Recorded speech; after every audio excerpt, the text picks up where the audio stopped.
Dengan dasar itulah pada waktu Supratman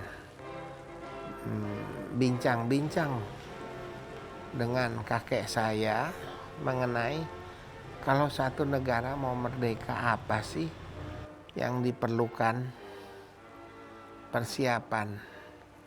Nah, lalu kakek saya bilang, karena ada saling kepercayaan, makanya mau melakukan itu. Di mana pada saat itu ada 2-3 industri rekaman, tapi mereka tidak mau mengambil risiko itu karena bisa dihukum mati oleh Belanda karena membantu Republik.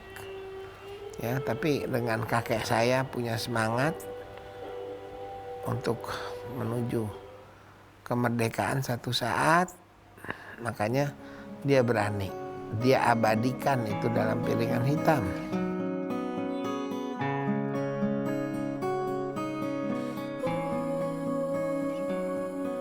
Nah, mereka merasalah ada ketidakadilan dan seterusnya. Di tengah situasi waktu itu adalah menjelang Perang Dunia Pertama, ada muncul kesadaran-kesadaran bangsa terjajah.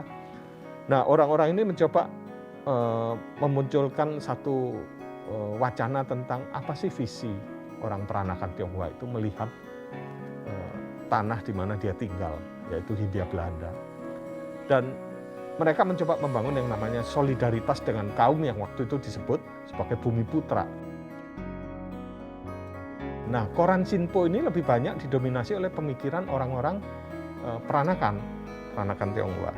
Nah, yang menarik adalah apa yang kemudian dilakukan oleh koran Sinpo ini di dalam mendorong yang namanya penguatan Indonesia. Nah, kita bisa melihat bahwa koran Sinpo itu mendorong munculnya pop culture Hindia Belanda ketika itu, pop culture Indonesia awal.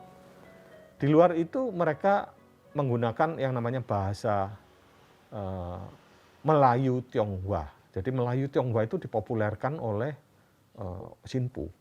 Jadi mereka mencoba menulis, menerjemahkan tulisan-tulisan koresponden dalam bahasa Belanda, bahasa Inggris, karena mereka punya liputan internasional ya. Juga dalam bahasa Jawa, diterjemahkan kembali dan dimuat di dalam bahasa Melayu Tionghoa. Bahasa Indonesia sebetulnya.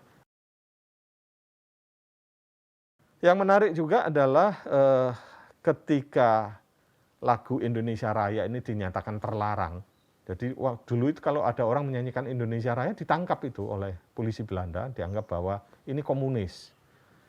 Nah, koran yang pertama memuat itu adalah koran Sinpo. Dia memuat teks lengkap 3 stansa karangan Wage Rudolf Supratman dimuat secara lengkap di koran Sinpo. Ya, waktu itu keputusan untuk memuat naskah dengan not balok Indonesia Raya itu menunjukkan keputusan dan tekad bulat dari pimpinan Sinpo untuk mendukung yang namanya tumbuhnya patriotisme di Indonesia.